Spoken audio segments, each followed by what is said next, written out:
மகாநதி அடுத்த வர எபிசோடில் பார்த்திங்க அப்படின்னா விஜய் வந்து காவேரியை கூட்டிகிட்டு போகலான்னு வந்திருப்பாங்க. ஆனால் காவேரி ஃபேமிலியே பார்த்திங்க அப்படின்னா விஜய் வந்து திட்டி அமுச்சிருவாங்க. அது மட்டும் இல்லாமல் காவேரி வந்து ரொம்பவே விஜயை ஹர்ட் பண்ணி அமுச்சிருவாங்க. இது எல்லாம் வந்து பாட்டினாலையும் விஜயோட சித்தினாலையும் தான் இந்த மாதிரி ஆயிடுச்சு. அவங்க வந்து வீட்டில் பேசினனால தான் வீட்டில் வந்து சாரதா வந்து இந்த மாதிரி பேச வேண்டியதாயிருச்சு. இல்லை அப்படின்னா காவேரி வந்து விஜய் கூட சேர்த்து வச்சுருப்பாங்க. இதனால் குமரனும் நிவின்னு பார்த்திங்க அப்படின்னா காவேரி கிட்ட வந்து நீ கிளம்புறதுக்கு ரெடியாக தானே இருந்த, அப்புறம் ஏன் கடைசி நேரத்தில் இந்த மாதிரி பண்ணிட்டேன்னு சொல்லிட்டு கேட்குறாங்க. இல்லை என்னாலையும் என் குடும்பத்தினாலையும் விஜய்க்கு வந்த கஷ்டம் எல்லாமே போதும், இனிமே அவர் கஷ்டப்பட வேணாம் அப்படின்னு சொல்லிட்டு தான் நான் விலகிட்டேன்னு சொல்கிறாங்க. அதுக்கப்புறம் குமரன் வந்து விஜயோட சித்தி பேசின விஷயத்தெல்லாம் சொல்கிறாங்க.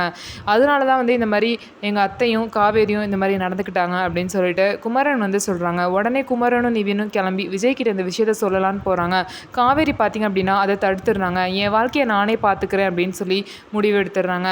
இதுக்கப்புறம் வீட்டுக்குள்ளே போனோடனே பாட்டி காவேரி வயிற்ற பார்த்தோன்னே இவ தான் மாசமாக இருக்க மாதிரி இருக்கா அப்படின்னு சொல்லிட்டு சொல்கிறாங்க.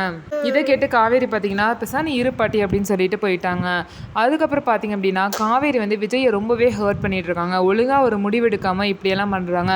இன்னொரு சைடு வந்து ரொம்ப பயங்கரமான ஒரு விஷயம் நடந்துருச்சு. பசுபதி பார்த்தீங்க அப்படின்னா ஜாமீனில் வெளியே வந்துடுவாங்க. உள்ளே போய் 2 நாள் கூட முடியல, அதுக்குள்ளே பார்த்தீங்க அப்படின்னா ஜாமீனில் வெளியே வந்துடுவாங்க. வெளியே வந்த உடனே காவேரி வீட்டுக்கு தான் வந்து தன் பொண்ணை கூட்டிகிட்டு அவங்க போவாங்க. போய் பார்த்தீங்க அப்படின்னா அங்கே வந்து அவங்கள கலாய்க்கிற மாதிரி பேசிட்டு காவேரியும் பார்த்தீங்க அப்படின்னா கலாய்க்கிற மாதிரி பேசுவாங்க. காவேரி வந்து பசுபதி பார்த்தோன்னே ரொம்பவே ஷாக் ஆகிட்டாங்க. திரும்ப இவன் வந்துட்டானா அப்படின்னு சொல்லிட்டு பசுபதி வந்து ஏதாவது பிரச்சனை பண்ணிக்கிட்டே தான் இருப்பாங்க. அதுக்காக பயந்துக்கிட்டே காவேரி விஜய் விட்டு விலகிறது கொஞ்சம் கூட சரியில்லை. மற்றவங்க சொல்கிறாங்கன்னு சொல்லிட்டு காவேரி வந்து விஜய் விட்டு விலகக்கூடாது, விஜய் சைடு தான் காவேரி நின்றுக்கணும்.